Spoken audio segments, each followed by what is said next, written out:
Michael Kane was a name everybody in Hollywood knew. He was the golden boy of the film industry, the heartthrob whose piercing blue eyes and magnetic charisma had captured the world. From romantic dramas to high-octane action films, Michael had done it all. He had already won 2 Academy Awards by the time he reached the age of 35 for all his performances. Behind the flashing cameras, red carpets, and roaring applause, however, Michael Kane lived in a world as cold as the marble floors of his Beverly Hills mansion. Success came at a price. Michael had learned early in his career that kindness was a weakness, vulnerability a liability, and trust a fool's game. These lessons had shaped him into a man who valued power and prestige above all else. Relationships were fleeting, friendships transactional, and family a distant memory. The man who once dreamt of being an artist for the love of storytelling had become a polished machine, churning out performances for fame and wealth.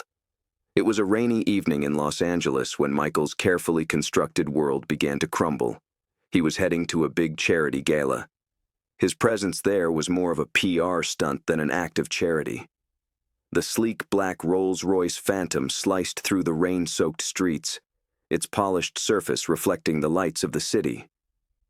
Michael sat in the back, scrolling through his phone, dismissing the gentle warnings of his driver that the weather was getting worse. "Just get me there on time, Jerry," Michael snapped sharply. "The press will be all over this event, and I can't afford to be late." Jerry, a middle-aged man with graying hair, nodded wordlessly, but his knuckles whitened around the steering wheel. The rain grew heavier, making the roads slick and treacherous. Michael didn't notice much of it.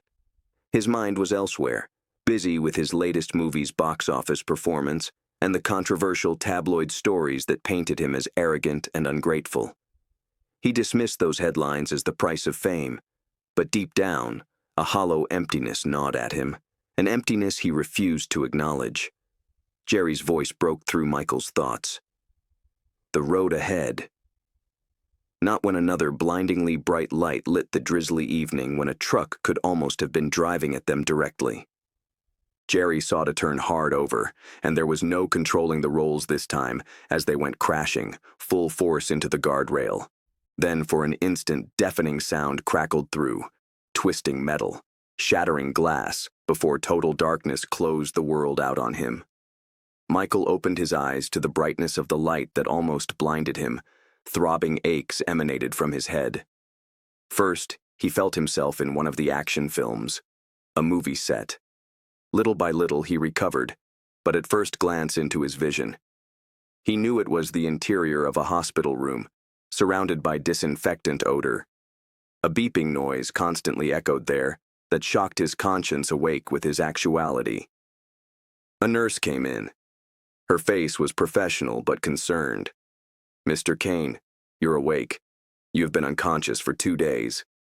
Michael tried to speak but could only croak out his words. His voice was hoarse. "What happened?" "You were involved in a car accident. Your driver was lightly injured, but you..."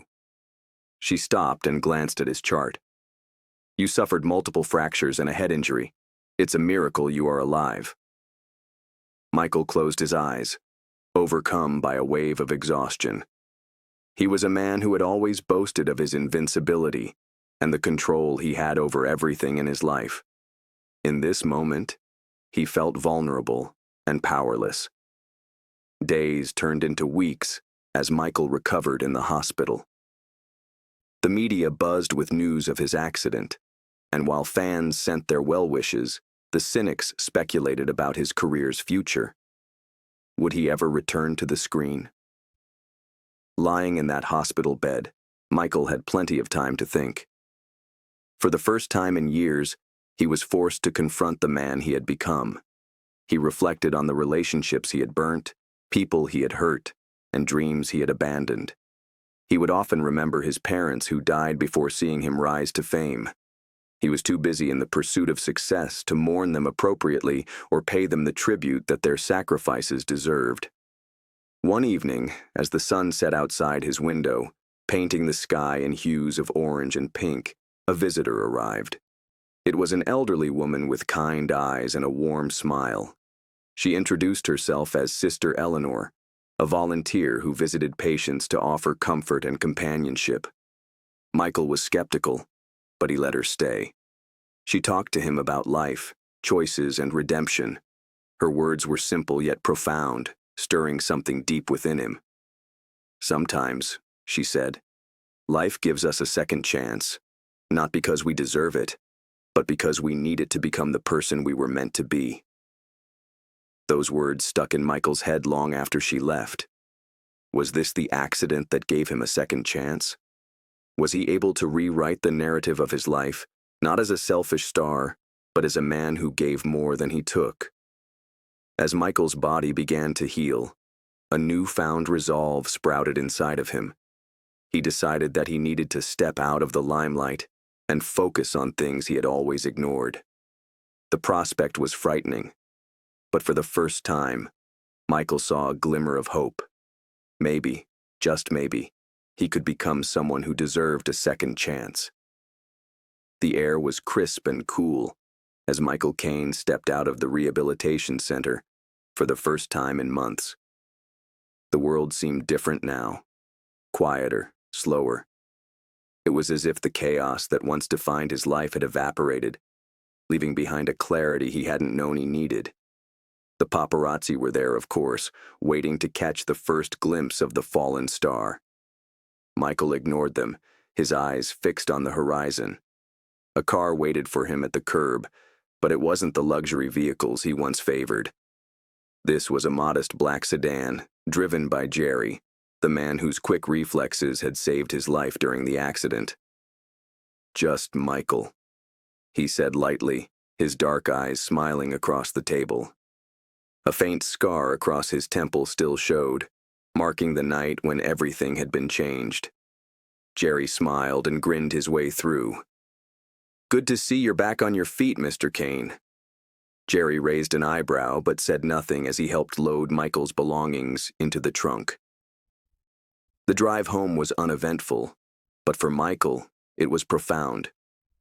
For the first time in years, he felt the hum of life outside the bubble of fame. He noticed the bustling streets, the laughter of children, the way the sun dipped below the horizon, casting a golden glow over the city. It was as if he were seeing the world for the first time. The first few weeks back in his Beverly Hills mansion were strange. The house, once abuzz with staff and sycophants, felt empty. Michael had let most of his employees go, not out of cruelty, but out of desire for simplicity.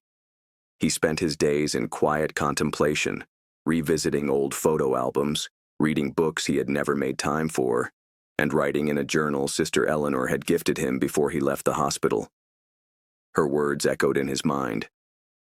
"Life gives us a second chance, not because we deserve it, but because we need it."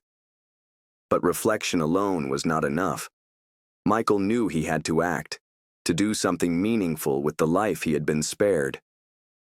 One night, he found a pile of fan letters, buried in a drawer. Of course, the majority were from fans who appreciated his work, but one letter differentiates this stack. It was from a young girl named Emily, who had actually written to him years ago. It told of how seeing him on stage in that small indie movie about a struggling musician had inspired her to pursue the dream of becoming a pianist. It reminded Michael of one particular film. It had been one of his first before fame and fortune had hardened him. The letter sparked an idea. Months later, Michael started the Second Chance Foundation. The foundation is meant to provide the opportunity for the youth who lack opportunities in their communities. Michael spent his money and influence funding scholarship, mentorship programs, and creative workshops. This was not about giving people money. It was about giving hope. To the youths who thought their situations had stripped them of their futures, it gave them hope. The media, initially skeptical of Michael's motives, began to see a genuine change in him. He wasn't just a celebrity looking for good press. He was a man on a mission. One of the foundation's first projects was renovating a rundown community center in South Los Angeles. Michael insisted on being hands-on, surprising everyone when he showed up in jeans and a t-shirt, ready to paint walls and assemble furniture alongside volunteers. During one of these visits, he met Marcus, a 14-year-old quiet boy who had a natural talent for painting. Marcus was like Michael when he was his age, full of dreams, but unsure of how to make them a reality. Michael took the boy under his wing, mentoring him and eventually helping him secure a scholarship to a prestigious art school. Marcus's story became the embodiment of what the Second Chance Foundation stood for, the belief that everyone deserves an opportunity to shine. Michael knew he still had ghosts from his past that needed confronting. Chief among them was his estranged sister, Rachel. They hadn't spoken in over a decade, their relationship strained by old wounds and misunderstandings. Rachel had been his anchor during the early days of his career, but as Michael's star rose, he pushed her away, consumed by his ambition. Now, he realized how much he had lost by neglecting the bond they once shared. He reached out to her with a handwritten letter where he poured out his heart and apologized to her for causing such pain. Weeks went by with no answer. Michael gave up hope until one sunny afternoon when leaving an event held at a foundation, he found the familiar figure by his car. It was Rachel.